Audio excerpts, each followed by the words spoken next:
Mais um DRCast começando. Seja bem-vindo ao seu podcast sobre saúde física, emocional e qualidade de vida. Hoje, dois temas super importantes, então fiquem até o segundo bloco, tá bom?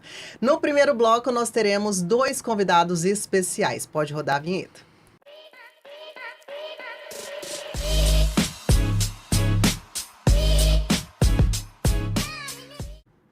No primeiro bloco, o Dr. Ronan de Javier, ele que é otorrinolaringologista pela Sociedade Brasileira de Otorrinolaringologia e também cirurgia cérvico-facial. Seja bem-vindo. Junto com a doutora Letícia Junqueira, que é dentista, endodontista e também é especialista em tratamento de canal. Sejam bem-vindos vocês dois. Agradeço o convite, é um prazer estar aqui. Agradeço imensamente o convite, vai ser um prazer discutirmos sobre esses assuntos que a gente ama. Ainda mais com o tempo que tá, né? Não sei se tem uma galera aqui de Cuiabá, Mato Grosso, mas eu acredito que a nível Brasil tá todo mundo sofrendo um pouco com esse tempo. E quando fala sobre rinite, sinusite, rinocinusite, é importante falar e também tirar dúvidas. O que seria cada uma delas? A rinite, a sinusite e a rinocinusite. Sim. Pode falar, doutor Ronan. A rinite, ela tá mais associada ali a uma inflamação de mucosa nasal, né? Inflamação de mucosa nasal. Aí pode ser uma rinite alérgica, uma rinite não alérgica. Mas os sintomas geralmente são de espirro. Agora, uma sinusite é a inflamação dos seios da face. Aí são outros sintomas. E as duas... Quando fala rinocinusite, é porque são as duas juntas? Exatamente, são rinossinusites. São inflamação da mucosa nasal e sinusite de seios da face. Jesus Cristo. E tudo isso tem ligação com problemas odontológicos? O que acontece é que às vezes a gente pode ter sinusites de origem odontogênicas. E na maioria das vezes, essas sinusites têm origem com um problema ali que deriva do tratamento endodôntico, né? Que a gente precisa fazer o tratamento endodôntico porque os dentes podem estar dentro do seio maxilar, as raízes do dente. Tá, então vamos explicar assim, o que é a rinocinusite, quais os sintomas dela? Tá. Sinusite, rinocinusite, são inflamações, né, da mucosa nasal e também dos seios da face. A pessoa vai sentir aquela dor em região do seio maxilar, aqui do rosto. Quando aperta, né? ou o tempo todo? O tempo todo, uma sensação de peso, uma sensação de dor de cabeça também. Às vezes a pessoa abaixa, sente um peso. Além disso, sente sempre uma secreção, engolindo uma secreção. Uhum. Então, os principais sintomas. Obstrução nasal também associada. E essa dor, ela vai para outros lugares também? Pode atingir, sei lá, cabeça, nuca, pescoço? Sim, tem seios da face, né? Os seios da face são o seio maxilar, seio frontal, etimoidal e esfenoidal. Quando é um seio da face maxilar ali, a pessoa vai sentir esse sintoma aqui mais na frente. Quando é um seio esfenoidal, que é o mais posterior, a pessoa sente sintoma de dor aqui na região da nuca. Então, Entendi. depende muito da localização. Mas cada lugar simboliza, assim, é mais grave ou mais tranquilo? Tem questão de gravidade? Não, depende da extensão mesmo do acometimento do seio da face que está ali. Né? Se for o seio maxilar, se tiver muito acometido, ele pode evoluir para uma situação de olho, né? Uma visão. Quando é um seio esfenoidal, quando está muito acometido, pode chegar à base de crânio, gerar alguma encefalite, né? Porque quando a gente conversa com algumas pessoas sobre sinusite, que é mais comum, tem algumas pessoas que não conseguem ver a luz, né? Que tem que ficar dentro de casa porque se vê o celular ou alguma coisa começa a doer muito a cabeça. E tem outras que a sinusite é leve. Isso varia de pessoa para pessoa? Porque tem pessoas que às vezes chegam até a gente achando que é sinusite. Mas a gente vai avaliar, os seios da face está tudo normal. E aí a pessoa tem, na realidade, uma enxaqueca, que tem mais relação com essa questão da visão de que o quadro de sinusite mesmo. Claro que tem quadros de sinusites que estão extensos e geram sintomas oculares, mas não é assim a grande maioria. E, Letícia, como os problemas dentários, eles afetam a rinocinusite? É uma curiosidade também que a gente pode diferenciar, que às vezes a gente acaba trabalhando muito em conjunto, é que às vezes a sinusite de origem odontogênica, ela vai ser de um lado só. Porque dificilmente o paciente vai ter infecções nos dentes dos dois lados, Tá, só um entendeu? minutinho. O odontogênica é de origem exatamente Dentária. que vem do dente, porque tem a origem dos seios ali da face, é isso? E aí tem a do próprio dente mesmo. Isso, do próprio dente. Às vezes um dente está inflamado, está infeccionado, e esse dente tem uma raiz localizada, por exemplo, dentro do seio maxilar, e a própria infecção ou a inflamação já tem essa direta comunicação, então acaba gerando uma sinusite. Só que a curiosidade, assim, que a gente acompanha bastante esse diagnóstico, eu não trato sinusite, então daí eu tenho Aham. que mandar esse paciente também, né, para o doutor Ronan avaliar. Mas essa curiosidade é que às vezes o paciente vai ter essa dor unilateral, né? Essa dor só de um lado. E quando já é uma sinusite que não tem nada a ver ali com o dente, ele dói basicamente os dois lados, às vezes, né? Então, o perigo é ter a rinocinusite e ter também a de origem do próprio dente e elas se unirem. Isso seria algo grave. Ou também a própria sinusite, que já aconteceu caso comigo, paciente de tratamento de sinusite crônica, nem sei se pode falar essa palavra, sinusite crônica? Sim, Pode. sim. E acaba a sinusite contaminando o dente. É como se fosse o inverso. Porque esse dente está localizado, a raiz está localizada dentro do seio, então acaba contaminando o dente. Uma curiosidade, assim, vocês que já viram, né, toda a face, sabe como é. A raiz do dente, ela vai muito lá no fundo, se conecta aqui com a face, essa região dos seios mesmo? A partir de pré-molar, que é vamos falar bem leigo, né? Se Aham. contar aqui da frente, assim, o quinto dente, né? A partir de pré-molar, a gente já pode considerar que ele pode ter ou uma proximidade ali com a mucosa a lâmina mesmo ali do seio maxilar, ou ele pode estar dentro do seio, entendeu? A raiz pode estar lá dentro. Lá dentro mesmo. Depende também. Depende. Aí só exames de imagem que vão comprovar, né, mostrar mais detalhadamente para nós. E o que agrava, doutor Ronan, a rinocinusite? Por exemplo, nosso tempo. Hoje o tempo é muito seco. É um grande agravante? A sua clínica enche de mais pessoas nesse tempo? Ou Sim. é normal o ano todo? Sim, é impressionante. É só entrar nesse tempo agora que começa a chegar mais pacientes com sintomas nasais e também de sinusite. Então, aquele paciente que tem uma sinusite crônica, o que é sinusite crônica? É aquela sinusite que já dura mais tempo, dura meses, né? E sem cura. E a sinusite aguda é aquela que dura algumas semanas, você trata, ela já resolve. A pessoa não tem isso de repetição, né? Na grande maioria das vezes. E aí a sinusite, o paciente chegou, e aí a gente tem que sempre fazer os cuidados, que a gente vai falar, né, daqui a pouco. Sim. E uma coisa importante também, falando sobre a sinusite odontogênica, é que não adianta nada o paciente ir no otorrino, né, se ele tiver uma infecção de dente, uma cárie profunda. Então, além do tratamento ali que a gente passa, né, a gente também sempre encaminha pro especialista, o endodontista ali, para poder Não- fazer o tratamento. Não adianta nada porque, assim, por conta dessa Não referência. adianta a gente tratar só um dos problemas. Por exemplo, não adianta eu tratar só o dente, porque dificilmente essa sinusite vai resolver, porque já tá inflamado, né? Sim. Já deu a sinusite, então a gente tem que tratar junto, sempre. E se for de origem odontogênica, não adianta ele prescrever a medicação, os cuidados, e não tratar a causa, que é o dente.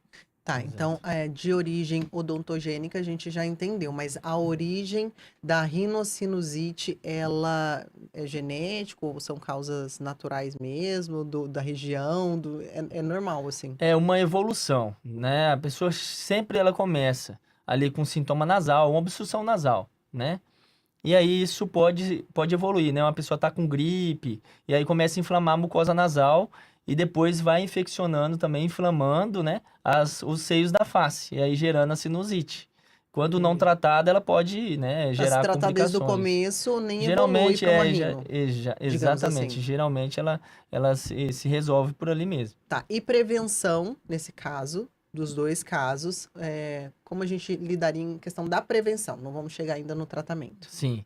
Prevenção, nesse período seco, né? Tem que estar bem umidificado o ar, né? Então, você usar um umidificador de ar. A lavagem nasal ajuda muito nisso também. Então, o hábito de lavar o nariz é importante. A hidratação é importante. Essa lavagem do nariz é aquela que faz com criança? É, que faz o adulto também faz, não é só Gente, criança eu não. nunca fiz. É. Eu deveria fazer, né? O nariz Nesse aqui. tempo agora, seria importante, exatamente, né? Para evitar esses quadros aí.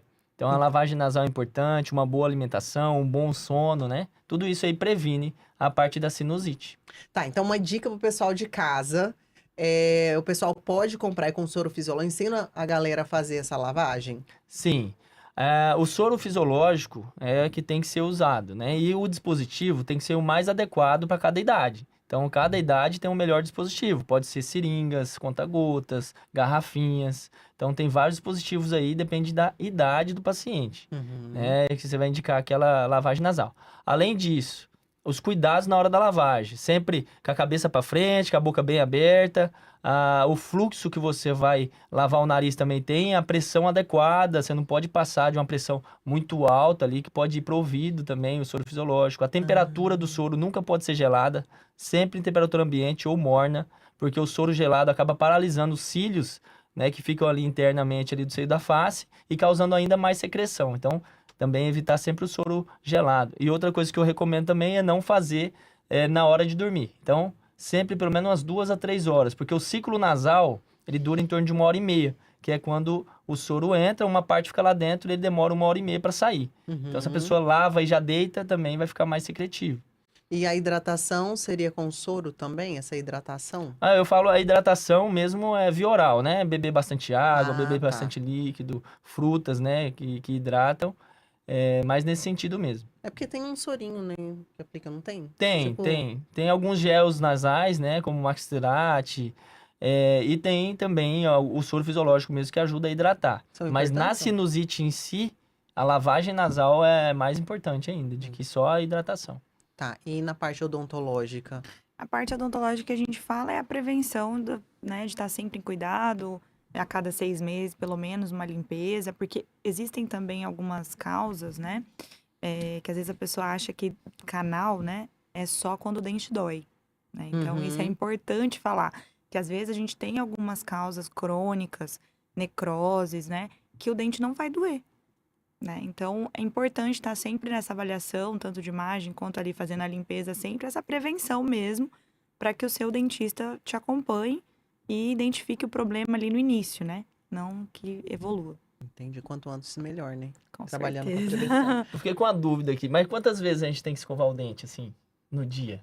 Ó, Falando em limpeza, Fio Bom, dental e tudo falando em mais. limpeza, no mínimo 3 vezes ao dia, né? Aham. Que a gente sempre fala. Uma outra coisa que os pacientes também têm muitas dúvidas é acha que come e imediatamente tem que escovar. E a gente orienta que aguarde pelo menos 30 minutos para que o pH salivar ele se basifique de novo, neutralize, para que você possa escovar o dente. Porque a própria escovação, ela vai causar essa desmineralização ali momentânea. Então, é um processo natural, que a gente chama, né? Eu entendo que acaba tirando alguns benefícios do dente, eu não sei como que fala, Não, umas na coisas verdade, boas, assim, não? quando a gente se alimenta, isso é um processo natural, que os dentistas conhecem, a gente chama de desre, né? É a desmineralização e a remineralização do dente. Isso acontece a todo momento através da nossa saliva. Aham. Então, é importante que a gente se alimente, aguarde pelo menos 30 minutos. Sempre passar fio dental. Falo para os pacientes que é fundamental. Todas as vezes que escovar os dentes. Todas as vezes, né? Mas assim, pelo menos uma vez bem passadinha tem que fazer. Pelo menos. Inclusive, tinha essa pergunta. Tinha, não, tem essa pergunta falando sobre escovar demais também, né? Porque às vezes tem pessoas que escovam muitos dentes e eu já ouvi falar que não é benéfico. Na verdade, além de escovar muito, hoje em dia está muito difundido as pastas de dente abrasivas, né? Que prometem clareamento. E a gente não indica de nenhuma forma, porque as pastas que são abrasivas, elas tiram a proteção do esmalte dentário. Então, dá a sensação de que tá mais claro, de que tá mais branco naquele momento, porém, ela vai favorecer depois essa pigmentação. Então, o paciente, além de ficar refém, acaba desmineralizando mais ainda o dente, causando sensibilidade, Tem enfim. muita fake news, né? Muita. Doutor Ronan, tratamento nesses casos. É preciso procurar, tô reparando que principalmente nesse momento, meu nariz tá congestionado, sabe, doutor? Será que é quando saber se é uma gripe ou não, mas eu preciso tratar. Quais são os tratamentos ideais para rinocinusite? Ó, se porventura a pessoa já iniciou um quadro ali, né, gripal, aí pode entrar com antigripais, né? E se tá persistindo, passou 3 dias, a pessoa não tá melhorando, começou a doer os seios da face, provavelmente isso já virou uma sinusite aguda, né? Não necessariamente é uma sinusite bacteriana. Muitas vezes a pessoa olha assim, já vou entrar já com antibiótico. Não, né? Então entra ali com a lavagem nasal mesmo, que é benéfica, né? Sintomáticos, né? E algum anti-inflamatório. Já resolveria esses sintomas, Uhum. né? Tem pessoas que vivem com o nariz congestionado, né? São até um pouquinho viciados naqueles. O Nossa, Sorilho, vou falar o nome, né? Que fica Você toda quer? hora, são viciados nisso. O que que significa essa pessoa que vive com esse nariz ali trancadinho? Então, Essa eu também quero saber. nossa, além daquilo, né, da questão da gripe nesse tempo, né, que também pode gerar os sintomas, existem sintomas causados por alterações anatômicas mesmo. A pessoa tem um desvio de septo. A Uhum. pessoa está sempre ali com aquele lado direito tampado e não sabe por quê. Ou com os dois lados nasais, né, ali obstruídos e também não sabe a causa. Então, isso é feito através de algumas avaliações, alguns exames, né, como a videonaso, uma tomografia, para avaliar ali se tem algum desvio de septo. Porque determinados desvios de septo pode estar tampando o ósseo de drenagem do seio da face. Gente, O que é eu não isso? entendi. O que que Vamos é lá. isso? O seio da face, eles se comunicam, né? O seio maxilar, né? Ele comunica com a fossa nasal. Todos os seios da face se comunicam com a fossa nasal. Quando aquela comunicação com a fossa nasal está obstruída por algum motivo, uma rinite, uma própria obstrução, né? Como um desvio de septo, esse ósseo obstruído, ele faz com que comece a acumular secreção dentro daquele seio da face. Então, as pessoas, né, pode ter um desvio de septo, causando obstrução nasal e também evoluindo com a sinusite. Esse nome fossa nasal é exatamente para fazer uma correlação? Fossa nasal, ele vai enchendo, alguma coisa assim? Não, é As mais por coisas- espaço mesmo, espaço nasal, tá. né? Eu falo a narina, né, e tudo Aham. mais, né, fossa. É que Mas nós, seria uma- leigos, né? seria Eu uma- lembro de uma fossa, assim, ali deve ser Sim. depositado como alguma se fosse coisa. uma cavidade É, nasal, exato. cavidade nasal. Mas uma cavidade É nasal. uma cavidade, exatamente. Entendi. Tá, então às vezes pode ser o desvio de septo, mas essa pessoa que vive com ele trancado tem outras causas também. Isso, aí uma pessoa mesmo, você falou, usando aí Naridrim, né? Uhum. Você quer matar o otorrino é falar isso aí, falar que usa isso aí. Então, assim, o que Por quê? acontece, né? Conta. Por que a pessoa, ela acaba viciando, né, nessas medicações? Aham. Porque ele tem um efeito rebote.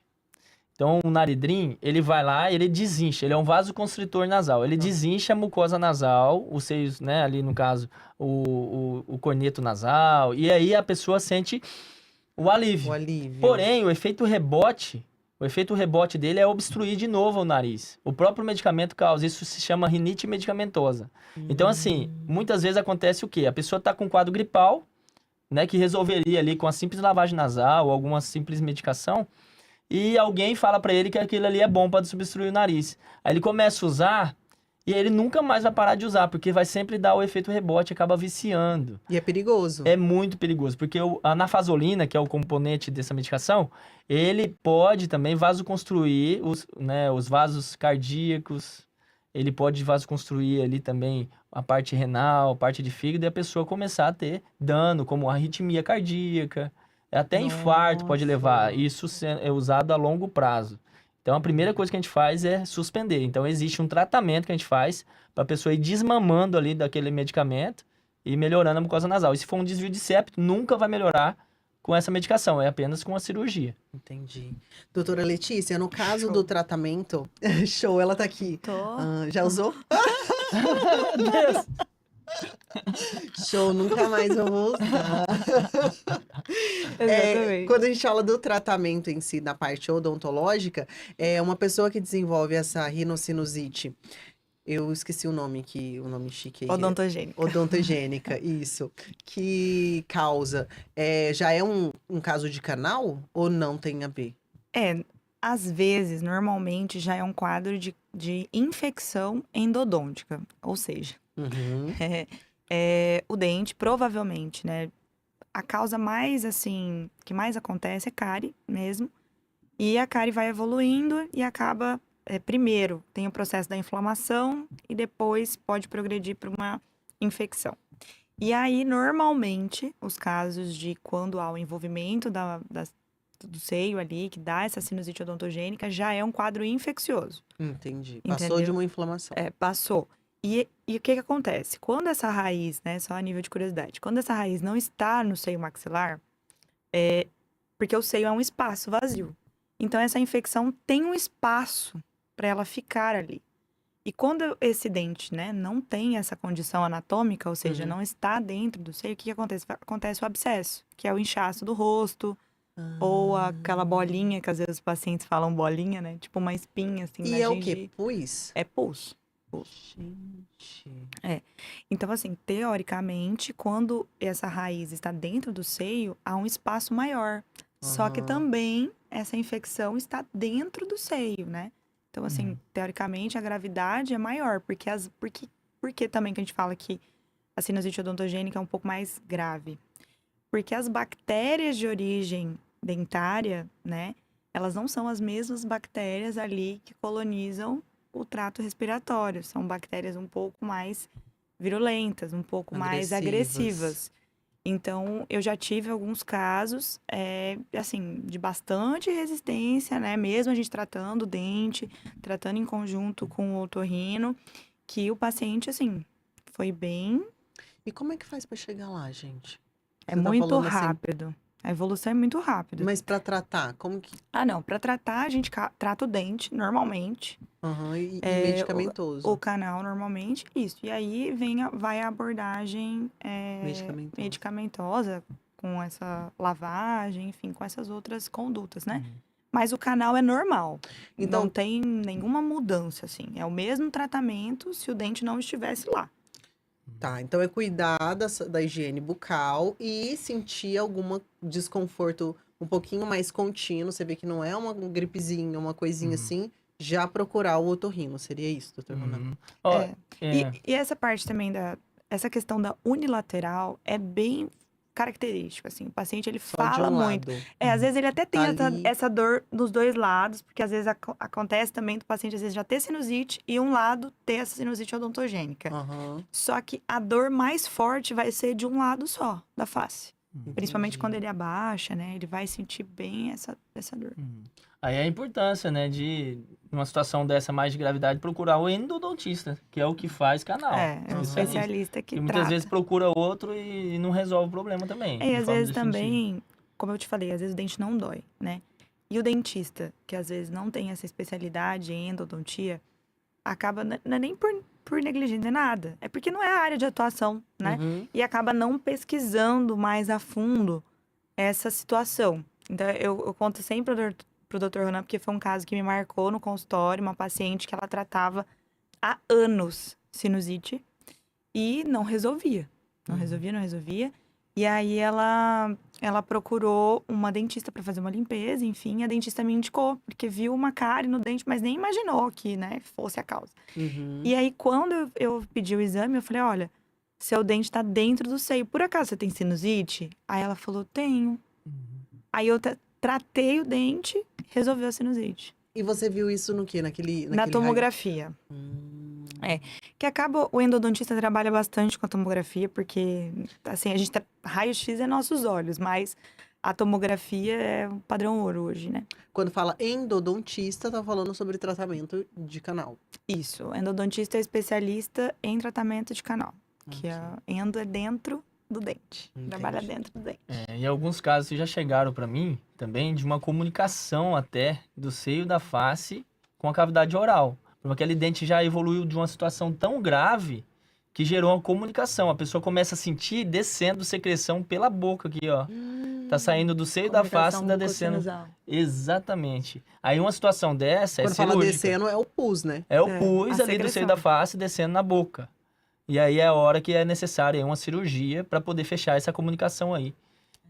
Então, é importante também, né, evitar que isso evolua dessa forma. Até em alguns outros casos, que é forma iatrogênica, né? Que a pessoa vai remover um dente ali e acaba gerando essa comunicação e a gente tem que fechar também. Entendi. Mas O caso cirúrgico é o alguns caso mais casos agressivo, já tá mais isolados. avançado. Os dentistas hoje, né, a gente tem até um mecanismo de proteção que no momento que, no caso de extração, né, faz a extração do dente. Quando há suspeita dessa comunicação, tem uma manobra que se faz, a gente consegue ver, manobra de Valsalva, que a gente consegue ver se tem essa comunicação da boca com o seio.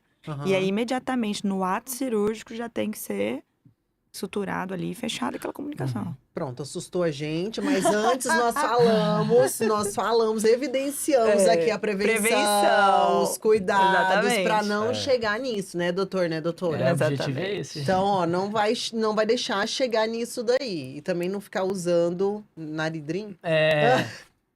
Mas eu vou falar, Dani, às vezes a gente precisa ser meio radical com os pacientes, né? Falar assim, falar o que pode acontecer, porque às vezes é a nossa rotina, né?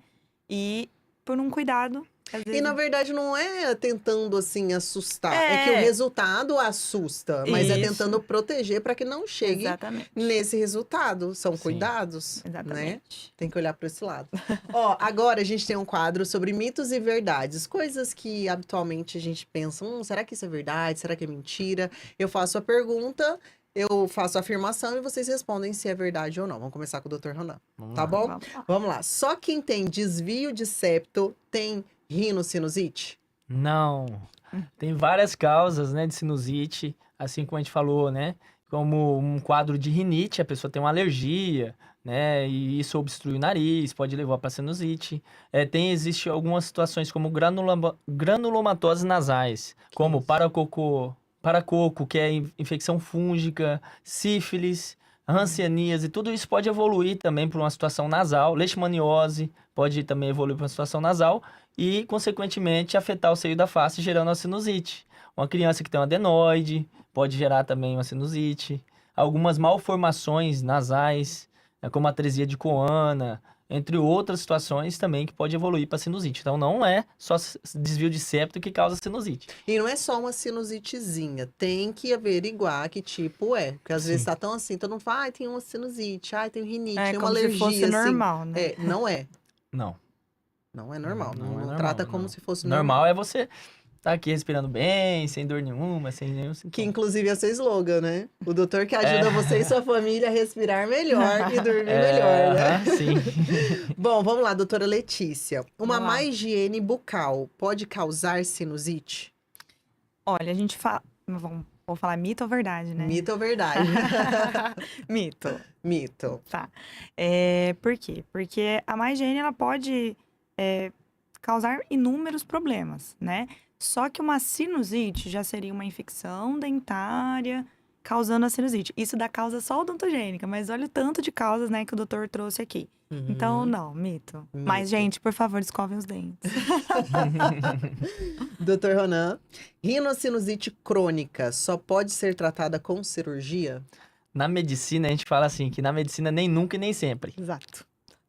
Né? E serve para outras áreas também da saúde. Então, assim, uma sinusite crônica, depende do paciente. Se for um idoso com sinusite crônica, eu vou operar ele, né? Então, a gente tem que avaliar mesmo aquele caso ali. Claro que uma sinusite crônica, um paciente jovem, pessoa, né, rígida, né? E aí a gente vai avaliar a situação. Se for uma sinusite fúngica, né, uma sinusite crônica de origem fúngica, aí é cirúrgico. Se for uma bola fúngica, tem que operar, né, para poder evoluir ali o paciente com melhora. Senão a pessoa vai conviver sempre, pode tratar com o que for, que não vai melhorar aí o sintoma. Aí sim evoluiria com a cirurgia. Doutora Letícia, dor de dente irradiada para o rosto sempre indica problemas sinusais? Mito. Dor de dente irradiada, ela é muito característica de dor pulpar mesmo. O que significa? Tá, vamos lá. Canal, no sentido mais literal ali da palavra. Essa dor irradiada da face, ela é inflamação. Na verdade, ela é muito característica da inflamação pulpar. Então, provavelmente, vai ser necessário tratamento endodôntico. O siso também dá uma dorzinha que irradia, não? O siso, ele tem já uma outra característica. ele já dói mais paciente centrismo, que é a dificuldade de abertura bucal, né? E ele dói um pouco irradiado ali pro ouvido. Ele vai bastante pro ouvido, mas ele dói bem local. Agora, Entendi. essa dor irradiada mesmo que a gente fala, às vezes o paciente fala assim, doutora, tá doendo meu rosto inteiro. Isso aí Entendi. é uma dor bem característica de canal. E sua especialidade faz também arranca o siso? Não, Não. não faço essa parte cirúrgica. Entendi. Só canal mesmo. Mas onde você fica, tem as especialistas, né? No instituto. O Instituto Instituto Junqueira, é a gente tem completo. uma equipe lá, uma equipe multidisciplinar, multiprofissional, né? Onde a gente trabalha todas as áreas do paciente da área odontológica, né? Certo. Tem todo esse atendimento integral. Você, como profissional, não, mas no instituto fazem. Isso. Ok. Doutor, umidade no ar sempre ajuda a aliviar os sintomas de rinocinusite? Ó, pode ajudar muito, Uhum. mas tudo em excesso faz mal. Então, o umidificador de ar, a orientação, né, é você deixar ele ligado ali no quarto, com as portas fechadas, antes de dormir, pelo menos umas 2 horas ligado. E quando não está nesse tempo seco aqui, né, na grande maioria das vezes, aí você desliga ele e dorme com ele desligado. Não é saudável também de forma respiratória você ter um excesso de umidade ali também, aquela umidificador ligado a noite inteira dentro de um Entendi. quarto que de repente não está tão, né, com umidade tão baixa assim, né? Então existem outras formas, como uma toalha molhada pendurada em algum lugar, isso aí vai liberar só o que é necessário ali no ambiente. Um balde de água cheio também, aquelas receitas de vó mesmo. Aham. Isso daí ajuda muito a equilibrar essa umidificação aí. Deixa eu perguntar uma coisa aqui pro Dr. Ronan, que nas suas redes sociais você fala sobre alergias Sim. e tudo mais, né? Falando sobre quarto, umidade e tudo mais. O doutor não é muito assim com as coisas tipo, o lençol da cama, aí às vezes a poeira, alguma coisa assim, Não, por já tô estudar nervosa tanto. aqui, porque eu tô falando tudo errado. Tudo errado. Por estudar tanto, eu já fico perguntando, gente, o travesseiro deve ter a ver, relação, trocar a roupa da cama, tudo tem relação com alergias, que a gente às vezes não tem a mínima ideia. Sim, quando a pessoa não tem ali, de repente, uma rinite alérgica, isso não vai afetar tanto a vida dela, quanto uma pessoa que tenha uma rinite alérgica, principalmente por ácaro, entende? Como assim? Como que eu vou saber se eu tenho rinite alérgica por ácaro? Aí existe um exame chamado prick test, que é um teste alérgico que a gente realiza dentro do consultório, né? De forma rápida, coisa de 15 minutos, a gente já sabe a leitura ali. E a gente vai identificar se a pessoa tem alergia a ácaro, que tipo de ácaro que ele tem alergia. Se ele tem alergia também a barata, se ele tem alergia à proteína do leite, se ele tem alergia a mosquito, Nossa, camarão. dá pra saber tudo Dá pra saber nesse tudo isso teste? aí. Dá pra saber se ele tem alergia a cachorro, a gato. Então, é um teste que é rápido, Que top. eficiente nisso, né? Pra gente poder identificar o melhor tratamento para aquele paciente. Vamos supor que a pessoa deu ali alergia a ácaro. Aham. E uma alergia leve a moderada. Por quê? Depende também da gravidade da alergia. Se for uma alergia leve a moderada, a gente orienta o paciente. Muitas vezes ele tem aquele travesseiro ali, que já tem mais de 2 anos que ele tá em travesseiro. O travesseiro a gente recomenda a trocar ele pelo menos de 6 em 6 Não meses. fala! Umidificador a noite inteira. Porque 1/3 do peso do travesseiro em 1 ano é ácaro. Misericórdia. Exato. Gente, eu não vou dormir nem dentro de casa hoje. O colchão Isso aqui tá também, muito né? bom. Tem que. O colchão tem o tempo de trocar. Não conta. Não, Ah. pera. Peraí, o travesseiro, Aham. 6 meses. Pelo menos 6 meses. Se o paciente ter moderado, a gente troca até antes. Né? Se for ácaro, tá? Se lavar o travesseiro não adianta. Ó, depende, Troca, né? né? É assim, existe capa anti-ácaro. Tem capa anti-ácaro, a pessoa vai e coloca ali a capa anti-ácaro no eu tenho isso travesseiro. aí, Isso aí eu tenho isso ajuda. aí. Isso é bom, isso ajuda muito. Mas assim, a pessoa que tem alergia a ácaro, tá, gente? Então, assim, eu sempre recomendo. As no que não quarto, tem alergia pode dormir com os bichinhos, gente. Não dá nada, não vai né? dar efeito, não vai dar tanto sintoma como quem dormiria Tá, mas com a pessoa ele. que não tem, a recomendação é 6 meses mesmo? De trocar o A travesseiro? pessoa que Todas- não tem sintoma, aí vai de cada um mesmo. Mas agora a pessoa que sofre disso, chega no consultório com bastante sintoma de alergia, nariz entupido, recorrente, não sabe o que é, a gente faz o exame e vai lá dar ácaro. Aí algumas situações dá um ácaro, uma situação, por exemplo, a recomendação também para aquele que é leve e moderado, né? Então evitar muita pelúcia dentro do quarto, muita coisa, muito objeto dentro do quarto. Então só a cama, né, e mais alguma coisinha ali, mas nada em excesso. Cortina, tapete, essas coisas todas pioram os sintomas de Arquiteta de assistindo rinite, isso. né? Entendi. Isso, evitar ali, no caso, varrer a casa, sempre optar por um aspirador de pó ou lavar, né? Então, sempre dessa forma, né?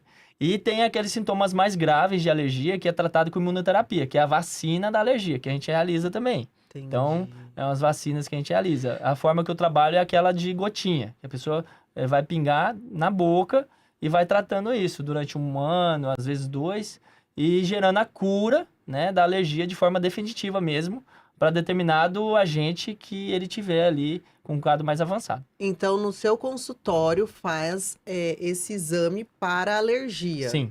Ah, eu achava que era outros lugares, assim. Não, é o próprio otorrino mesmo faz. E pode ser a comida, alimentos, tudo Sim, vai sim, aparecer ali. sim. Até produtos, às vezes de Sim. limpeza. Aí assim, esses mais assim de produto, eu sempre encaminho para um alergista. Entendi, A gente parte mais para aquilo que mais afeta a parte respiratória mesmo. entendi. Bom, vamos lá. Isso daqui é curiosidade também. Assim como 3 vezes ao dia escovar os dentes e passar fio dental, raspar a língua também. Nossa, raspar a língua é Vida. maravilhoso. Depois que eu descobri isso, É gente, vida. dá um nojo a primeira vez assim. Não Depois eu falo assim: raspem a língua uma única vez, que nunca mais vocês vão conseguir dormir e nem acordar com aquela língua Sim, daquele jeito. já existe uma medicina, né? Uma medicina que estuda bastante essa prática. Inclusive, eu estudei bastante essa parte da limpeza da língua, porque além da higiene oral, que é maravilhosa, né? Ela auxilia no início ali da sua digestão. Então, ela melhora a absorção de nutrientes. Tem vários benefícios de ordem sistêmica para Uhum. isso. E agora vai uma dica, assim, bem express disso daí que eu falo para os meus pacientes. Existe um dispositivo de raspagem de língua, né? E ele tem que ser de aço ou de cobre. Ah. Não pode ser de plástico. Entendi. Na real, ele deveria ser o de cobre. Por quê? Porque o próprio cobre, ele já tem uma ação ali bactericida e bacteriostática na língua. E ele não vai ficar colonizando, porque você vai raspar, vai passar água ali corrente nele e vai colocar ali no seu dispositivo. Uhum. Outra pauta muito importante, polêmica. Ai, Jesus. Agora eu vou pegar vocês também. Escova de dente não pode ficar no mesmo ambiente do vaso sanitário. Bebe uma água. É muito importante que esteja ou em outro ambiente ou em um recipiente guardado mesmo. Ah, tá. Então Só tá. uma Tá. dúvida de uma amiga Tá de uma dentro do amiga recipiente. minha. E quem deixa na parte do chuveiro? Piorou. É sua Por amiga? causa da umidade, da descarga. Se o chuveiro estiver no mesmo ambiente ali da descarga, né? Da privada, coloniza totalmente a escova de dente. Gente, eu vou mudar de Nossa Senhora. casa. Coloniza. E aí, uma dica express, voltando na Tá. limpeza da língua, é assim, a dica Baratex, tá? Tá. Ó, Se a pessoa não tem, né, esse dispositivo e quer começar, pode separar uma colher. Ela é até bem anatômica, né? Então, você consegue fazer essa raspagem com a colher. Lógico que essa colher não vai voltar mais pra cozinha, né, gente? Mas ela vai ficar só pra isso. Mas eu falo pros pacientes, os pacientes super aderem. Principalmente a pessoa que tem, sabe, tem pessoa que tem muita sensibilidade, que a hora que vai colocar na língua tem ânsia. Aham. Então, a colher acaba sendo um pouco mais anatômica e tem essa aderência melhor dos pacientes, sabe? Gente, várias dicas maravilhosas aqui. A colher. Isso é como- BBB, né? Bom, bonito e barato. Exatamente. Então, assim, raspem a língua. Raspem a língua. 3 vezes ao dia pode? Pode, junto mas com o fio assim, dental. a matinal é a mais indicada. Então, acordou, faz a raspagem. pra ter Olha, melhor. e falando sobre isso, né? já chegou e tem algumas doenças, né? Que de origem, pelo fato da pessoa não escovar tanto o dente, não ter um hábito, né, de higiene oral, aí chega até nós com a língua saburrosa. É, gente, a Aham. língua ela tem que ser É. rosinha. Não pode ser branquinha. Se tiver Sim. branquinha, tá suja, bem suja.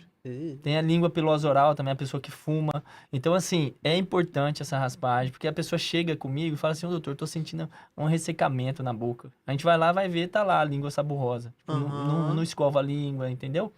Então, o etilismo, então, a pessoa que é viciada em álcool, dependente de álcool, também chegam com essas características. Então, é muito importante mesmo essa higienização aí que a doutora tá falando. Tá. E para limpar esse raspador de língua, álcool normal mesmo que você tá falando que É, fica na verdade, ali? ali no dia a dia você vai passar água, vai sair, né, e tudo mais. Eu indico, às vezes, tem uma solução que é a própria clorexidina, que a gente faz no consultório, que a gente manda Usa. manipular. Eu mando manipular, às vezes, o paciente pequenininho, e aí espirra, tanto na escova, quanto Ai, preciso disso aí, depois você me passa. Deixar E nos outra coisa, comentários. escova 3 meses, tá? Já que o povo tá falando aqui Olha. de Tá, vou travesseiro, anotar. 3 meses, A gente. escova eu acho que tá e indo só mais por aí. uma coisa, Ah. vou finalizar essa parte da escova. Ficou gripado, tem que trocar a escova. Ah, pô, a minha é aquela lá mais Ih, cara deu, ainda. hein? Eu ganhei. É o ideal que troque a escova de dente, porque Olha, isso eu não sabia, cara. tá escovando Nossa, ali, menina. né, a bactéria. Então, Bacana, hein? às vezes faz Sacanagem. recolonização. Então, gripou, Olha aí. resfriou, A pessoa troca. entrou com antibiótico por causa de algum problema de via aérea. Troca a escova Mas de Troca a dente. escova. não dá pra colocar assim uma água fervendo e aí Nossa, brincadeira. Mas ó, pra finalizar, agora a gente tem as perguntas da caixinha, tá? Rapidinho aqui, um Rapidão. bate-bola, rapidão. Doutor Ronan.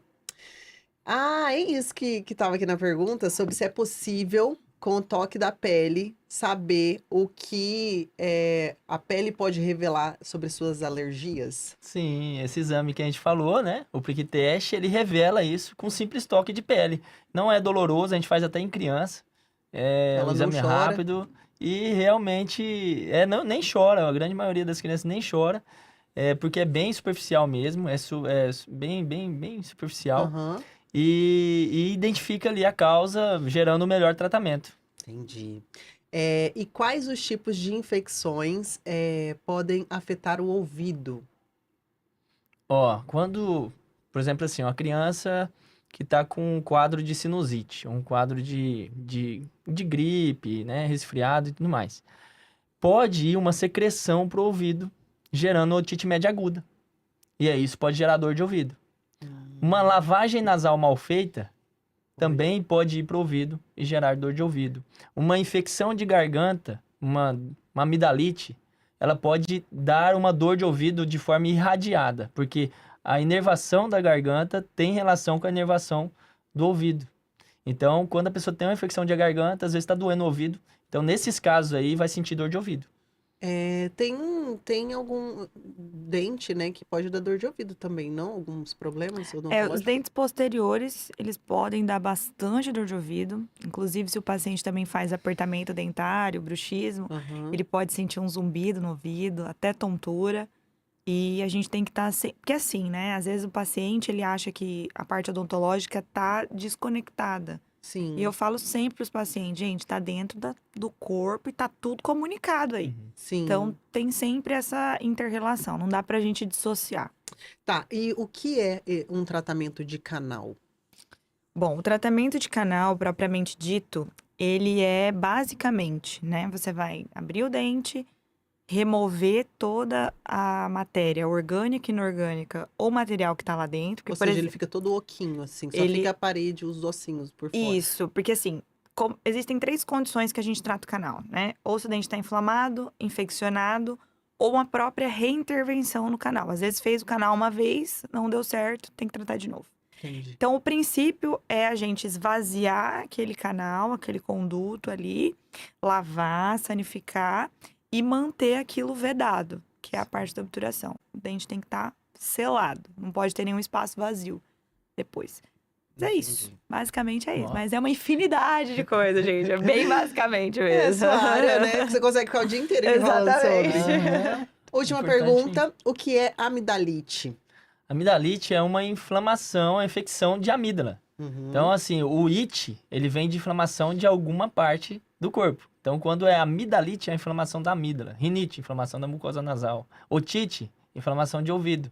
Então, a amidalite é a inflamação das amígdalas. Entendi. Tem muitas pessoas que precisam tirá-las, né? Você acha Sim. que isso é super indicado ou não é o mais indicado? Depende. Quando que a gente indica, né, uma cirurgia de amígdala? Quando ela está muito aumentada, gerando ali um ronco exacerbado, tem pessoas que sofrem de ronco por causa de uma amígdala que é grande. Entendi. Quando essa amígdala é tão grande que começa a causar também dificuldade até para engolir uma criança, dificuldade de comer por causa dessa amígdala enorme. A criança ou o adulto que tem a apneia do sono, pausa, para de respirar à noite, né, por causa dessa obstrução de via aérea ali. Aí a gente indica. Infecções, tem uns critérios de Paradise que a gente fala, que é 3 infecções por ano durante de 3 anos. Ou quando a pessoa tem de 5 infecções por ano em 2 anos, ou 7 infecções em 1 ano. Isso já é uma indicação de cirurgia de amígdala. Ou quando gera um abscesso, também abscesso infeccionou tanto a amígdala que começou a gerar pus na região aqui, espaço cervical, e aí é indicada a cirurgia de amígdala. Então, tem as indicações, então depende mesmo. Bom, finalizamos aqui o primeiro bloco, mas quero agradecer demais. Foi muito bom, gente, descobrir aqui coisas maravilhosas. E pedir para seguir o Dr. Ronan nas redes sociais, que é ronan.otorrino. Sim, lá tem várias dicas, né? Muitas! Tem dicas, vários vídeos explicando sobre esse teste, sobre a sinusite em si. Então, vale a pena mesmo seguir lá. Tem o site também com o seu nome, né? Sim, Ronan. ronanotorrino.com.br. E a doutora Letícia, que nas redes sociais está o Instituto Junqueira. E o meu mesmo, que é o DRA Letícia de Junqueira. doutora. DRA de doutora Letícia Junqueira. É bom seguir porque através das redes sociais o doutor e a doutora até conseguem responder ali na caixinha de perguntas sim. que vocês colocam, as dúvidas e também tem os endereços de atendimento. Sim. Porque o doutor atende Mato Grosso todo e através agora do online a nível nacional e internacional, Sim, né? sim. Tá muito chique esse meu Aham. amigo. Você também, você fala aí, você tá humilde. E aqui em Cuiabá você também atua como professora. A gente tem um curso de imersão e de aperfeiçoamento na Associação Brasileira de Odontologia, só dessa área, né, de endodontia, para profissionais.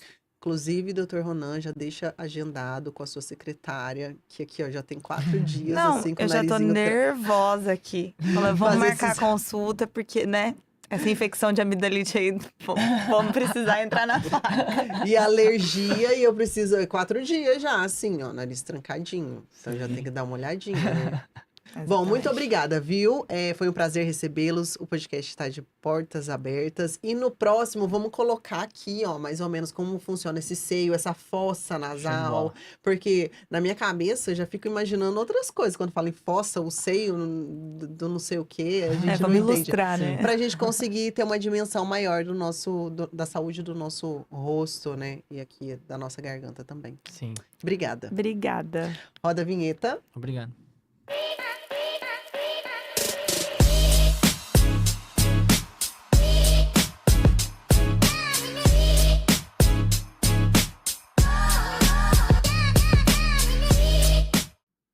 E agora nós vamos conversar com o Dr. Adriano Pinho, ele que é ortopedista, médico, cirurgião da mão, é presidente da Sociedade Brasileira de Ortopedia e Traumatologia em Mato Grosso. Seja bem-vindo, doutor. Muito obrigado. Sempre é um prazer estar aqui. Mais uma vez para a gente conversar sobre tratamento, prevenções e tudo o que tem relação com a saúde e bem-estar. Ok. Bom, hoje nós colocamos como tema principal tendinite. Vamos falar sobre algumas profissões, né, que podem desenvolver isso e algumas profissões que ficam bem longe também, né? Nem todo mundo vai desenvolver tendinite, mas com o avanço do uso de celulares, iPad, pode-se dizer que isso aumentou? Com certeza, né? Então, assim, existem algumas profissões que são mais comuns. A gente observa isso na prática, no dia a dia. Então, pessoas que utilizam muito as mãos de forma, assim, várias horas ao longo do dia. Então, digitadores ou pessoas que trabalham em escritórios e passam muitas horas digitando documentos. cabeleireiros, de modo geral, dentistas e outras profissões que utilizam de forma assim, movimentos finos, repetitivos daqueles Por muito tempo, por né, muito fazendo a mesma tempo. coisa. Associado a isso está uma falta de condicionamento daquela estrutura, ou seja, não é só trabalhar, né? Não é a profissão em si que leva ao problema, a profissão lá agrava ou pode agravar o problema, o que a gente chama de concausa, mas não é a causa principal. Vamos começar falando do que é a tendinite. A tendinite é uma inflamação na estrutura do tendão. O tendão é aquilo que liga os músculos nos ossos, ou seja, o músculo é o que faz o movimento, é a parte motora, é o motor principal que funciona, e Aham. os tendões são os cabos que ligam esses motores nas estruturas e fazem e permitem que haja movimento, mobilidade naquele segmento. Então são Uhum. estruturas que conectam os músculos aos ossos. Certo. E a tendinite, ela pode, apesar de ser cirurgião da mão, mas a tendinite, ela pode em todos os lugares que tem tendões. O corpo inteiro você pode ter processos inflamatórios, né? Mãos, punhos, cotovelos, ombros, quadris são os locais principais. Joelhos e tornozelos também pode dar, mas assim, talvez seja um pouco menos frequente que essas outras articulações. No quadril, por exemplo, a forma de sentar, sempre senta da mesma forma, ou a má postura, seria isso também? O quadril, quando dá no quadril, ele é mais comum em mulheres. Por quê? Porque fisiologicamente, naturalmente, o quadril da mulher é um pouquinho mais largo que do homem, né? Proporcional à sua estatura. Então isso acaba forçando mais a musculatura daquela região. Então, para aquelas pessoas que são sedentárias, que não fazem nenhum tipo de atividade física, ou seja, você não está preparando os seus Seu- músculos, né? É como se você fosse participar de um campeonato de corrida, só que você não tem um motor adequado. Então, Uhum. toda a estrutura vai, de alguma forma, inflamar e reclamar. Porque a dor nada mais é que um sinal, um sintoma de que algo não está funcionando adequadamente. Então, o corpo emite essa informação para o seu cérebro e isso é processado como dor. E, doutor Adriano, quais os primeiros sintomas, vamos colocar assim nas mãos, quais os primeiros sintomas de que eu estou desenvolvendo uma tendinite? Você faz aquele movimento, geralmente faz aquela atividade laboral e está se tornando mais difícil fazer, né? Então, olha, antes eu digitava e a partir de 4 horas de digitação que começava a me incomodar. Hoje, já com 1 hora, já começa, já sinto dor, já sinto incômodo. Perda de força é uma coisa importante, porque dor faz com que haja uma perda de força importante, seja no treino, seja na atividade laboral. Ah, formigamento, que a gente chama de parestesia, ou seja, a pessoa sente câimbras noturnas ou diurnas, são Uhum. diferentes. Deixa cair objetos. Então é muito comum a pessoa falar assim, olha, eu estou em casa, estou deixando cair pratos, eu estou tendo dificuldade até de abotoar blusa, né, que são movimentos mais finos. Sim. Então é muito comum também em puérpera, aquela gestante que logo acaba de ter o bebê, nas primeiras semanas, ela chega falando assim, olha, e ela chega angustiada, porque ela quer pegar a criança, quer, né, E não se sente abraçar, segura. e ela perde a força, então ela tem medo de derrubar a criança. Então, para essas mães, assim, principalmente de primeira viagem, né, É. elas chegam assim transtornadas. Mas por que isso acontece? Não é um exercício de repetição ali? É porque toda a gestação existem alterações hormonais fisiológicas normais. E isso, normalmente, a mulher incha um pouco em alguns períodos, né? Tanto da gestação como no pós-parto. E isso fragiliza os tendões, deixam eles mais, vamos dizer assim, propensos a esses processos inflamatórios. E aí, se ela não tem um trabalho preventivo em relação a isso, isso vai gerar sobrecarga, vai gerar dor. Então não é apenas por conta dos exercícios repetitivos, uma das causas Sim, seria o exercício, mas é uma inflamação muito comum que afeta, digamos assim, os tendões, que poderia afetar não tratada, existe? Tipo, eu tenho uma inflamação em uma outra parte do meu corpo, ou alguma coisa não vai bem e pode afetar os tendões. existe. Então, doenças reumatológicas podem inflamar, tem inflamações crônicas nas articulações e nos tendões. artrite reumatoide, lúpus, né, psoríase, são uma das doenças inflamatórias. Espondilite anquilosante, que é mais comum em homens, mas também pode afetar os tendões. Traumas de repetição, dependendo do que você faz na sua atividade laboral mesmo, né? Se você força muito aquela estrutura, pode levar a processos inflamatórios. Então, assim, a gama é muito ampla. Aham. Tem que ir filtrando dependendo da pessoa, do perfil, do que ela faz. E um dos resultados disso, eu tô com tendinite, ou é possível, é esse enfraquecimento. Sim, Tanto o do tendão, mas também da musculatura, digamos assim. exatamente. Você que treina, imagina você chegar e falar assim, olha, não consigo pegar o halter, não consigo fazer aquele determinado movimento. Ou quem faz barra, por exemplo, não consigo mais fazer barra porque não tenho força para segurar na barra. Então Uhum. são situações assim que limitam a pessoa, né? Tem pessoas que chegam chorando de dor, não conseguem dirigir um carro, então limita muito a vida da pessoa. E às vezes, até na própria atividade física, quando é em grupo, eu já ouvi pessoas reclamarem de, eu tô com uma dorzinha aqui, mas eu acho que não é nada, e continuo insistindo. É perigosíssimo. É perigoso. Todo tipo de dor que passou de uma semana tem que ser investigada. Por quê? Às vezes você levantou de mau jeito, pegou um objeto, né, mais pesado, então assim, pode ocorrer esporadicamente você sentir um processo doloroso ali, 2, 3 dias. Agora, passou de uma semana, 10 dias, aquilo, se você não tratar, só vai piorar. E vai piorar e vai te limitar cada vez mais. Então, existem pessoas que dependem do trabalho literalmente, né? Só que Sim. as pessoas que se parar de trabalhar não têm renda. Imagina essas pessoas tendo que ficar, às vezes, 30, 45, 60 dias sem trabalhar.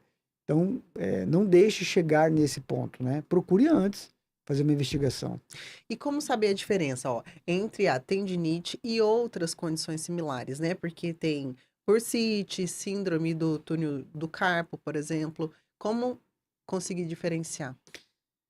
A tendinite, a dor piora ao movimento. E o síndrome do túnel do carpo, ela piora ao repouso.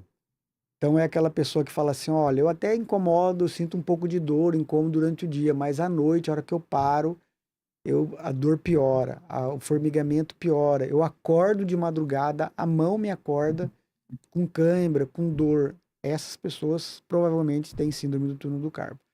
Porque apesar de serem dores em regiões muito próximas, mas as causas são diversas. Então, uma é uma inflamação no tendão e outro é uma compressão, uma inflamação no nervo. E a forma de prevenção dessas doenças, seriam a mesma ou não? Não. Hoje, é mais fácil você prevenir das tendinites. A ergonomia, ou seja, depende do que você faz, você tem que adequar o seu ambiente de trabalho a você e não o contrário. Existem pessoas de diferentes estaturas, diferentes, né? Então você adequa a altura da mesa, cadeira, a posição do mouse. Então você tem que adequar ao seu corpo. Isso é o básico. Outra coisa, tem que movimentar. Não tem jeito. A atividade física, ela faz parte da prevenção e do tratamento. Uma pessoa totalmente sedentária, ela está propensa a ter processos inflamatórios, a ter dor crônica. Então, prevenção, fazer atividade física, fazer alongamento é a melhor forma de prevenir.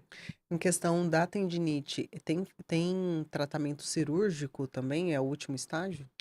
Geralmente é o último estágio. A gente começa primeiro com um tratamento conservador, mudança de estilo, né? Adequações no trabalho, medicações, sejam anti-inflamatórios ou analgésicos. Naqueles casos que não melhoram, pode-se fazer infiltrações, que seriam injetar medicamentos naquela estrutura ou ao redor dela para melhorar o quadro de dor. Uhum. Existem hoje medicamentos tópicos, seja em gel, em adesivos transdérmicos e fisioterapia, etc. E em último caso, cirurgia. E falando para não chegar nesse último caso e tudo mais, em prevenção, é a pessoa que tem uma profissão com exercícios repetitivos, é viável que antes dela sentir qualquer tipo de dor, ela já comece uma fisioterapia preventiva ou só uma atividade física, como musculação já resolveria? Se ela não sente dor, mas é uma atividade que exige muito daquele segmento, ela tem que fortalecer. Então, ela tem que preparar o corpo dela para a atividade laboral em si. Né? Então, ela tem que fazer um fortalecimento daquela musculatura, alongamento é importante, são coisas diferentes e importantes. Ela vai estar prevenindo lesões. Isso é o mais importante. Agora, para aqueles casos que já começaram, aí a gente tem que começar do zero. Tem que primeiro tirar a dor do paciente, depois, no segundo estágio, fazer bastante alongamento e, num terceiro estágio, fortalecimento. Porque se você tenta fortalecer num quadro de dor, ela vai piorar a dor. Então, isso é muito sensível, né? A gente tem que sentir o paciente, ouvi-lo, examinar e filtrar que estágio que ele está para entrar com o exercício físico. Eu não queria nem fazer esse paralelo, mas assim, eu vi na internet uma vez falando sobre os animais, os cachorros, os gatos. Normalmente, quando eles tiram um cochilo e eles acordam, seja em qualquer momento do dia, eles espreguiçam, eles dão aquela alongada no corpo, né? Dão aquela esticada. O certo do ser humano seria, em tempos e tempos durante o dia, eles também darem essa alongada, aprender com os animais, digamos assim. O corpo emite sinais, né? Então, a cada 1 hora de atividade ininterrupta, parar 5, 10 minutos, isso é salutar. Existem alguns movimentos que você pode fazer no próprio ambiente de trabalho, como alongamento, né? Tem um pessoal que trabalha muito a ergonomia, ginástica laboral também é interessante fazer. E dar intervalos. A gente tem que dar intervalos para aquela estrutura. Você imagina que o nosso corpo não descansa, né? Então, quantas horas por dia a gente está fazendo alguma coisa? E lembrar que as mãos, principalmente, mão, cotovelo, você usa para tudo. Para tomar banho, para se vestir, para se alimentar, dirigir. Então, eu fiquei 8 horas no meu trabalho, mas antes do trabalho você já estava utilizando aquela estrutura. A hora que você chegar em casa, você vai continuar utilizando aquela estrutura. Então, imagina, a gente tem que poupá-la, né?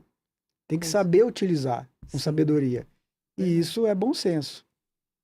Verdade. Eu não tô pensando no cotovelo e nas mãos. Eles não descansam em tempo nenhum. Nenhum. A partir do momento que você acordou, eles só vão parar a hora que você voltar a dormir. O tempo todo. Verdade.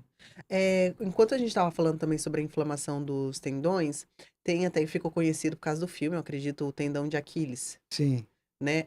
O tendão de Aquiles, por exemplo, se ele inflama, o que aconteceria no corpo dessa pessoa que tem o tendão de Aquiles ali inflamado? Então, o primeiro estágio de qualquer inflamação de tendão é aumento de volume, ele vai ficar um pouco inchado ali naquele local, vai gerar dor, pode, dependendo do tendão, se for mais superficial, no caso do tendão de Aquiles, que é a região mais superficial ali, um aumento de volume naquele local, um inchaço, um edema naquele local. Mas não impede de andar, essas coisas assim, não? Limita um pouco fazer atividades mais vigorosas. Não vai conseguir correr, não vai conseguir, às vezes, ou se fizer com uma certa dificuldade, subir escadas, rampas, né? Atividades que exijam esforço físico. O grande problema é que o processo inflamatório ele é um sinal. Que se você não mudar seu estilo de vida, se você não melhorar, de uma tendinite ele pode virar uma tendinose. Qual que é a diferença? A tendinite é a inflamação. A tendinose é degeneração do tendão. Ele vai começar a esgarçar, a degenerar. E isso, para ter uma ruptura espontânea, é muito fácil. É aquele caso assim: olha, eu fui levantar da cadeira e senti um estalo no tornozelo e rompeu o tendão do meu tornozelo. Acontece. Então, eu estava parado, fui correr, eu estava na borda da piscina, fui pular na piscina e aí rompe o tendão. Então, assim, existem vários casos. Aí você vai ver, de forma pregressa, o paciente já tinha dor. Ah, não, eu sentia dor há 6 meses, tinha 1 ano, tinha um processo inflamatório, ele tomava um remedinho, melhorava. Então, Hipócrita já falava, né? Quando você for propor a cura para alguém, pergunta se ela está disposta a mudar a vida dela, né? Então, algum hábito nocivo que ela esteja fazendo. Então, isso é Sim. importante. Você está disposto a melhorar, mudar? Esse tendão sem os alongamentos no decorrer dos anos, vamos colocar um todo, já que a gente está falando sobre atividade física agora, não alongar, pode ir atrofiando, encurtando e atrapalhando a qualidade de vida? Sim, vai gerando um encurtamento muscular. Aquele grupo muscular ele vai trabalhar com uma potência menor. É como se, vamos colocar de 0 a 10, ele está trabalhando com potência de 5, 6. Ou seja, você está trabalhando numa potência menor do que você poderia estar fazendo, né? Sim. Diminuição da mobilidade, o paciente vai tendo mais dificuldade, às vezes, de fazer determinados movimentos. Imagina uma pessoa mais idosa que durante muito tempo não fez nenhum tipo de atividade. Ela tem dificuldade para sair da cadeira, dificuldade para levantar da cama. Então são vários fatores, né? Você vai limitando a função natural do corpo, que é mover, que é andar. Ó, agora nós temos um quadro que é o Mitos e Verdade, onde a gente coloca algumas frases faladas ou que as pessoas têm conhecimento e a gente vai descobrir se é verdade ou se é mentira, tá bom? Ok, O melhor podcast de saúde de Mato Grosso. é o seu. Ah, muito bem. A tendinite, ela ocorre apenas em pessoas idosas? Não, qualquer pessoa, até jovem pode ter. Adolescentes agora, de vez em quando eu pego um adolescente de má postura. Fica muito tempo em celular, em tablet, pode dar processos inflamatórios, coisas que há 10 anos isso era muito raro de acontecer. A gente pegava em pessoas mais de 20 anos, 25 anos, trabalhadores, né? Hoje você já vê em jovens e adolescentes isso. Então é uma mudança comportamental da sociedade e isso está gerando um certo problema, né? Dentro da medicina, de modo geral, né? Porque atualmente os dados de crianças e adolescentes vêm aumentando por conta dessa, não é moda, né? Mas da atualidade, com celulares e dispositivos eletrônicos. Exatamente, é muito confortável ficar num sofá sentado 2, 3 horas mexendo no celular.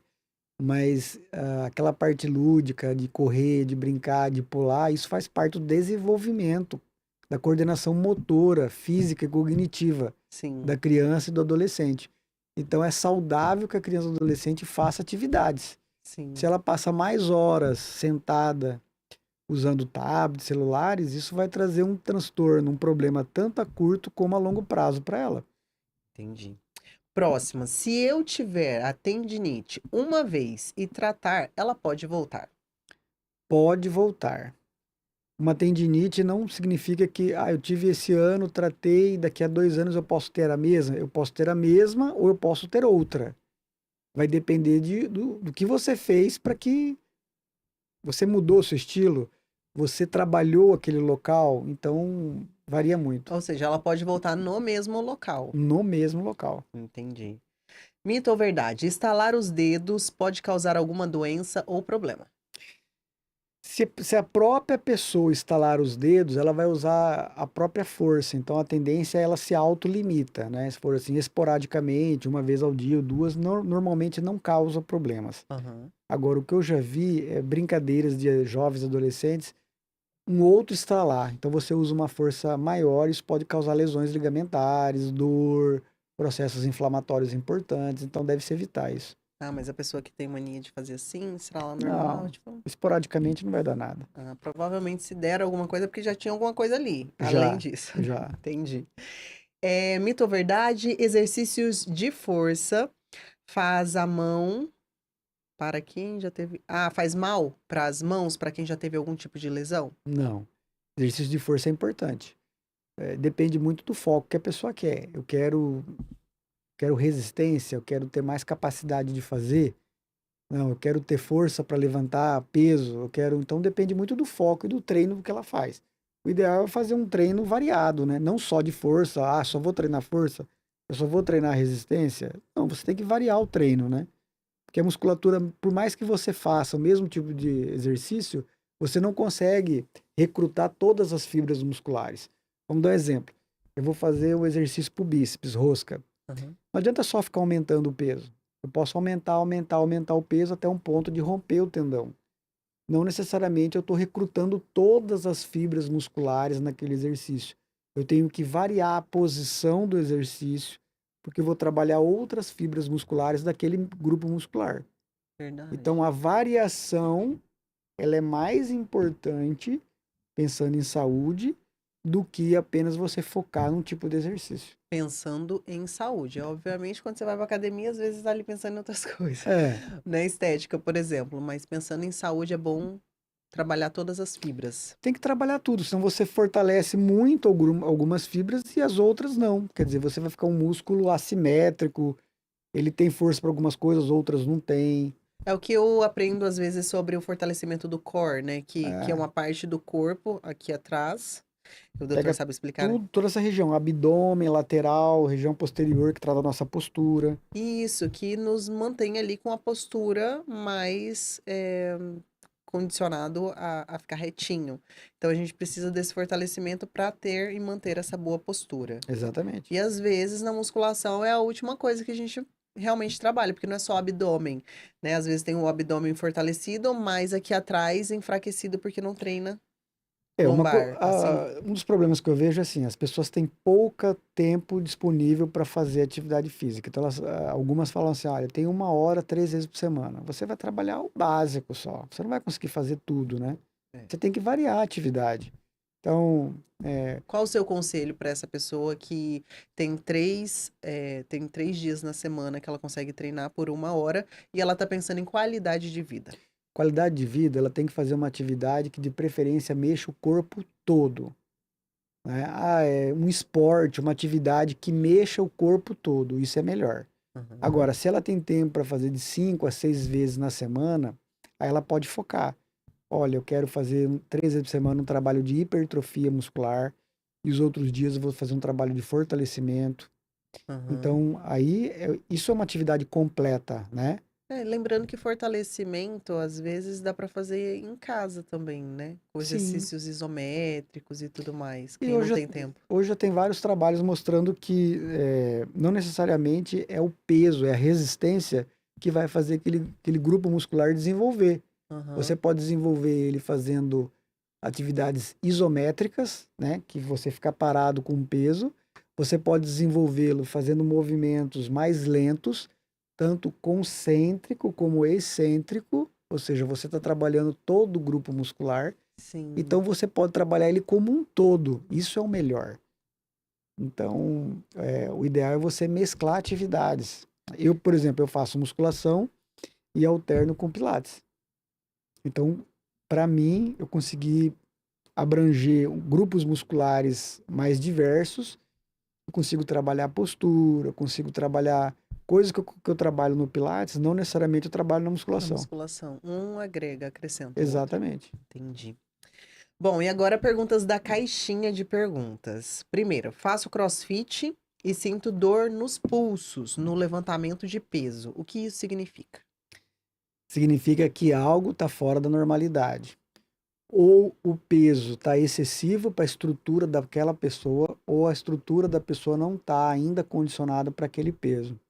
Porque são coisas diferentes. O que vai fazer o movimento é o motor, que é o músculo, são os músculos. Uhum. Mas o que vai fazer com que as estruturas, as articulações funcionem? São os tendões. Então, você tem que trabalhar tanto o músculo, que é força, mas você precisa trabalhar também os tendões, através de alongamento. A carga tem que ser progressiva. A gente tem que entender que, assim, o meu biotipo é diferente do seu. E num grupo de pessoas, por mais que sejam de idades próximas, os condicionamentos são diversos. Então, a gente não pode se comparar ao outro. Você tem que comparar com você mesmo. Sim. Então, cada um tem uma realidade, uma organização corporal. Então, eu tenho que respeitar os meus limites. Se ela está fazendo atividade e está causando dor, o que eu oriento? Diminua o peso, reveja o tipo do exercício que ela está fazendo. Ela pode trabalhar o mesmo grupo muscular de uma outra forma. Entendeu? Doutor Adriano, o que significa quando a pessoa tem uma torção, não sei exatamente, e fala abrir o pulso? Ela fez um esforço excessivo e naquele local provavelmente houve um estiramento de um tendão. E aí gera aquele processo inflamatório, incha e dói muito. Então foi um estiramento, um esforço localizado, extenso naquele local específico. E tem pessoas que não procuram o médico em específico e compra só alguma coisinha para colocar. Direto acontece isso. Aí depois Aí de quando 2, 3 piora. meses, chega lá e assim, não querem parar de treinar. Então hoje, alguns conceitos estão mudando, né? Estão se adequando. A gente trata o atleta, seja ele profissional ou amador, normalmente reabilita ele fazendo atividade. A gente não tira toda a atividade dele, Sim. mas a gente tem que adequar. Então, vou dar um exemplo. Eu estou com um problema no punho, né, na mão. Eu falo, ó, a gente vai fazer o seguinte, vamos, por um tempo, a gente vai fazer um trabalho mais para membros inferiores, vou orientar um trabalho mais para membros inferiores, e aí a gente vai, enquanto isso, a gente vai tratar aquele local que está lesionado, que está inflamado. Então, você vai adequando, né? Sim. Por isso que hoje o tratamento ele é multiprofissional. Não dá para o médico tratar sozinho, né?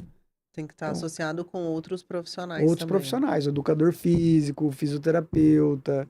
Então, não dá para tratar sozinho. Próxima pergunta. Uso muito as mãos para limpar e carregar coisas pesadas. Às vezes sinto dormências nos dedos. Isso é normal? Não é normal. O normal eu não senti nada. Se Sim. você está sentindo dormência, ela já pode ter um problema prévio, uma inflamação, uma neuropatia, ou seja, uma doença de um nervo periférico naquela região, e a carga excessiva, o peso, está simplesmente agravando o problema que ela tem. Aham. Então tem que investigar e tratar a causa primeiro. Essa já é uma pergunta minha, já aproveitando, né, fazendo consulta aqui. Às vezes, quando eu tô treinando, isso tem anos. Tríceps. Não, aqui, eu não sei exatamente. Não, flexão. Principalmente quando eu tô fazendo flexão. Tem um tendão, alguma coisa que tem que ele sai do lugar e dá um choque. Toda vez. Aí eu faço como se ele estivesse aqui e saísse pro outro lado. E nesse movimento dá um choquinho. E eu nunca fui ver isso. Deveria. Eu não sei se é do movimento, eu já tentei fazer de outras formas. E, assim, às vezes para, às vezes volta, às vezes para, às vezes volta. Pela história, é uma subluxação do nervo ulnar que a gente passa aqui, ó, bem aqui, na região mais medial, interna do cotovelo. Então, dependendo do movimento que você faça, ele pode correr de um lado para o outro. E dá um choquinho assim, você Dá. fala, ai, gente. E às vezes eu continuo e aí fica, eu tenho que parar o exercício. Muda a posição da mão, talvez melhore. Né? Você faz assim, Eu faço juntos. tenta, ou abre um pouquinho, ou em vez de fazer assim, faz um pouquinho mais aberto, fechado, tenta mudar a posição para ver se melhora o ângulo. Mas se isso é contínuo, também é um sinal de alerta ou não? É só que Não, ele quer dar uma passeada. se não gente. tá causando dor, Só na hora que dá um choquinho. é assim. só adequar. Tá, entendi. Próxima pergunta. Tive uma entorse no pulso recente. Não fui ao médico porque não estava doendo, mas depois de uma semana alguns movimentos começaram a incomodar. E aí?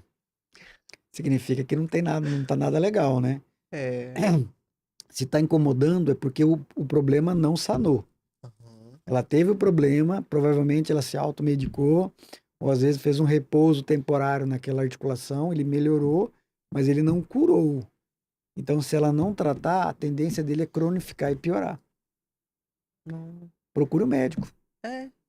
Procura um médico. Igual quando eu caí, torci meu pé, inchou, falei, mas não vai ser nada, não. Eu esperei passar um dia para poder ir no médico e tinha quebrado o pé. Então, às vezes a gente acha que não é nada, não, né? Mas Exatamente. é alguma coisa mais séria. Bom, tem que seguir o Dr. Adriano Pinho também nas redes sociais. Eu dou várias dicas, né? No meu Instagram, Facebook, algumas dicas legais. E Quando fala cirurgia da mão, mas a procura é independente de ser só nessa região da mão. mão, na verdade, a gente considera tudo que vem do antebraço, punho e mão, né? Então, assim, a gente trata toda essa região, trata nervos periféricos, às vezes chega paciente com lesões até na membros inferiores de nervos, a gente trata, alguns casos, e o pré-requisito é que você seja ortopedista, né, no caso, ou cirurgião plástico. No meu caso, sou ortopedista. Então, a gente acaba envolvendo um pouquinho da ortopedia geral, né, de modo geral, e mais especificamente a cirurgia da mão. E agora, para finalizar o programa de hoje, conta pra gente como é ser presidente da Associação Brasileira, né, de Ortopedia e Traumatologia aqui do estado de Mato Grosso. É uma mistura de responsabilidade e prazer, né? Você trabalhar em prol daquilo que você faz é muito bom, porque a gente trabalha pela valorização profissional. Já trouxemos vários cursos aqui para Cuiabá, para o estado de Mato Grosso. Inclusive mês passado, né? Teve o congresso, já estamos planejando fazer ano que vem um congresso de dor aqui em Cuiabá, dor ortopédica. Vai ter ano que vem a gente vão ter 2 eventos aqui, um de quadril e ortopedia geral e um sobre dor. Então, assim, a gente já vai planejando os próximos eventos. E é também muita responsabilidade, a gente é um duplo trabalho, né? Então eu trabalho normalmente, como todo outro profissional, e tenho que ir nas horas vagas ou separar um período do dia para fazer o trabalho da instituição. Capacitar cada vez mais, né, os profissionais Exatamente. para atender a população. Mas é prazeroso. É você fazer algo, vou deixar um pouquinho, acrescentar um pouquinho no legado, e o próximo presidente vai fazer isso também. E ao longo dos anos isso vai construindo toda a profissão, né? Uhum. Então, isso é muito bom. Mas dá para perceber quando a gente ama o que faz, né? Por exemplo, eu amo apresentar. E o doutor adora falar sobre o seu assunto, a sua área de atuação. E aí, se deixar, a gente fica 2 horas aqui É, tranquilo. conversando sobre isso. Mas se hoje você pudesse deixar uma dica para as pessoas que estão acompanhando esse podcast sobre qualidade de vida, pensando em longevidade, cuidados com o nosso corpo, qual seria essa dica? Bom, primeiro, lembre-se que o seu corpo, ele tem um limite, né? Nosso corpo, e o corpo manda sinais, sintomas, a gente tem que aprender a respeitar o nosso próprio corpo. Isso é muito importante, saber isso, né? Quando nós somos mais jovens, a gente tende a não respeitar. Então, assim, eu tô com sono, mas não vou dormir. Eu tô cansado, mas vou fazer aquilo. Se você tá cansado, descanse. Se você tá com sono, durma. Hoje sabe-se que o sono faz parte da sua saúde. Existem várias coisas, vários hormônios, enzimas que são liberados durante o sono. Então, a gente tem que aprender a respeitar o nosso próprio corpo. Isso é uma forma de se amar, né? Sim. E se você tá tendo um problema, aquilo que eu falei, né? Tá com um problema, já passou de uma semana, não deixe, né?